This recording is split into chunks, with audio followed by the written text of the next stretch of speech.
It's that time of year to sell raffle tickets. It's been a week of international festivity, and the color pink is making its way in the halls and on the courts for Breast Cancer Awareness Month. All this and more coming up on MBC News. Stay tuned.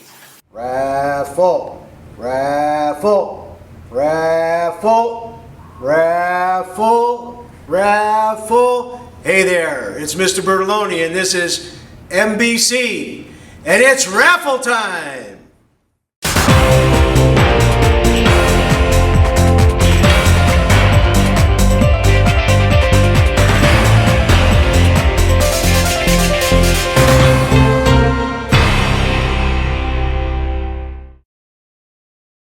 Good morning, Mavericks, and welcome to this week's episode of MBC News. I'm Armand Sardouli. And I'm Gabby Leon. Thanks for joining us on the second Friday of Breast Cancer Awareness Month. I like the color of your shirt. I like yours too. The annual raffle is back again, and students are getting busy. Raffle ticket funds go toward improvements for the school, specifically the sound system. Each student must sell at least 5 raffle tickets for $20 each. The student who brings in the most money gets cash prize, so make sure you sell as much as possible. And please bring in your money ASAP so we can get the Wednesday before Thanksgiving and the Monday after off school. No one wants to come in after eating all that food. The World Languages Department just celebrated its first ever International Week, exploring cultures of the world. MBC's Courtney Canadian has more. Food, fundraisers, and language.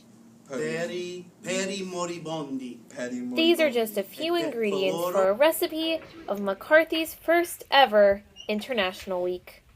Every day this week, there have been bake sales supporting the Mother Cabrini Foundation. Also, during every lunch, there is food being served from the country of that day. Students were able to eat and enjoy the festive music of that country. The foreign language department teachers share their joy over the week's festivities. As you know, the first 15 years of Archbishop McCarthy, there was no Italian program. So I'm really excited to be here and have the first students of Italian and the first students of Italian participating in International Week. With so many cultures being represented here at AMHS, it only makes sense to blend all the celebrations together. September 15th through October 15th is Hispanic Heritage Month. October is Italian Heritage Month, and part of November is French Heritage Month. So we thought it was a good time to celebrate our diversity here at Archbishop McCarthy. Italian, Spanish, French, and other cultures came together to indulge in the week's affairs. Well, that wraps it up for this International Week. As the Italians say, it was definitely benissimo. I'm Courtney Cornelio. Aside from all the technology on campus this week, we've also seen an abundance of common everyday school supplies. But they're not for us.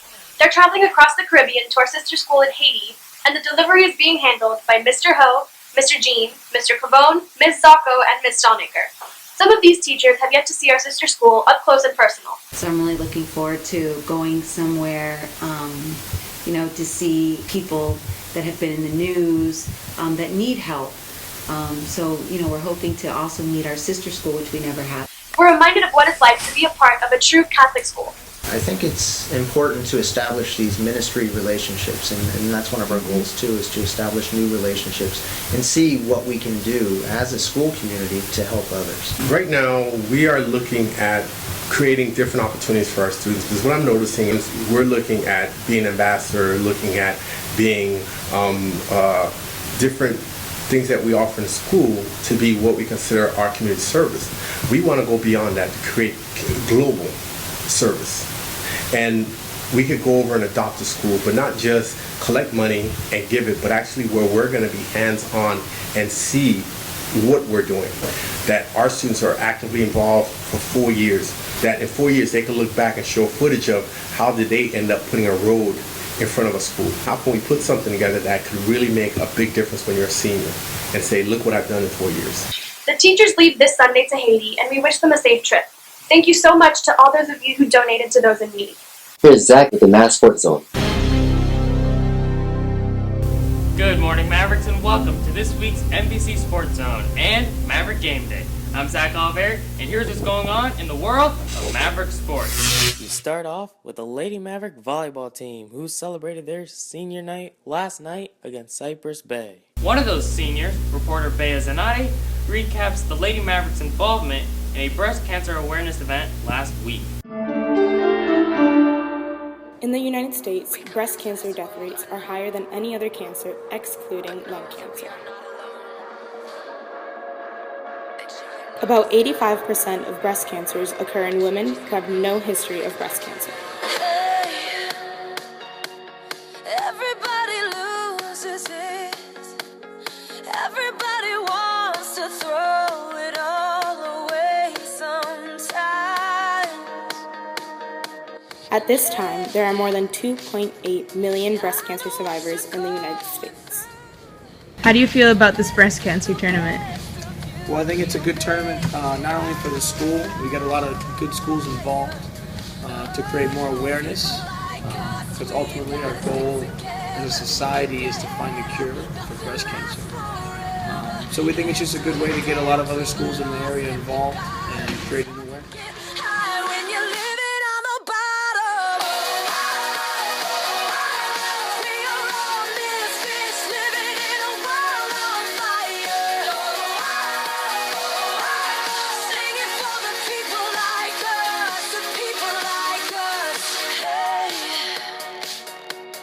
This is not a funeral, it's a revolution after all. Your tears have turned to rage.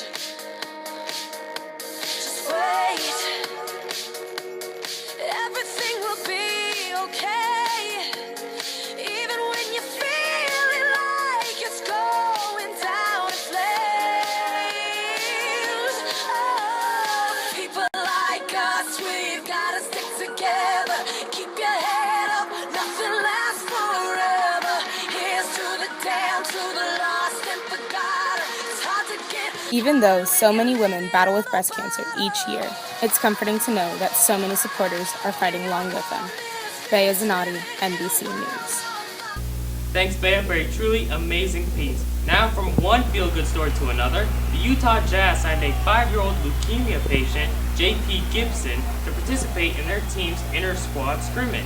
He came in near the end of the third quarter and sliced through the Jazz defense and, with some assistance, threw down a monstrous dunk. This is something that this young basketball enthusiast will never forget.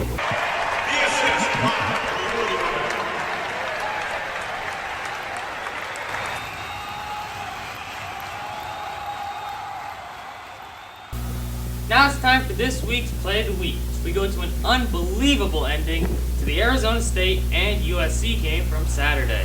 With only 7 seconds remaining, quarterback Mike Birochi launches a bomb in the middle of the field into what appears to be a sea of maroon jerseys. Then, out of nowhere, here comes Jalen Strong to make the leaping grab to win the game for the Sun Devils with a final score of 38-34.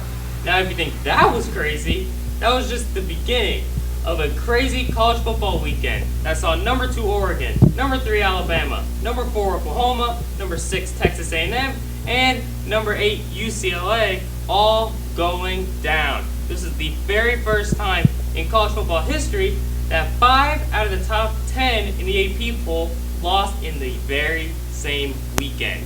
And one A-list celebrity got a front seat to all the action. And telling you who that A-list celebrity is, here's Ryan McCarthy on this week's Entertainment News.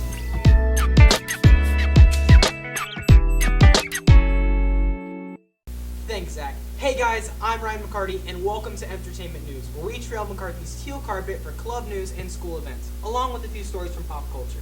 As Zach mentioned in sports, it was a historic weekend in college football last week, and throughout all the chaos, an A-list celebrity made headlines.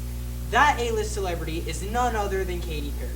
We knew she was a musical genius, but now we know she is an expert on the football field.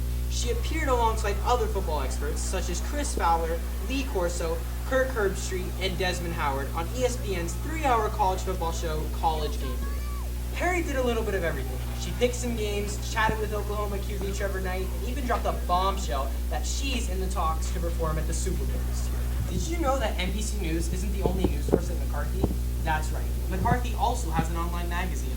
Most people would raise an eyebrow at that, and surprisingly, not many people knew about the magazine. Now, don't get confused with the actual paper magazine. That kills trees, and AMP isn't about that. AMP stands for Archbishop McCarthy Press, and it's the journalism club here at the school. So we have a website called McCarthyAmplify.com, and you could find articles, pictures, and also videos now. This year we're hoping to get more talent and more writers, graphic designers, photographers. We meet Tuesdays after school in the Mac Lab, and we're always looking for new people. Well, time's up for me. I'm Ryan McCarty, and I'll see you all next week. Gabby? Raffle, raffle, raffle, raffle. Sell all 10, get 2 free days. Go for it. Let's go, Mavericks. Well, Mavericks, we hope you had a great week and enjoy your weekend. Thanks for joining us. I'm Gabby Leon. And I'm Armand Sardoui. Thanks for tuning in to MBC News. Have a great day.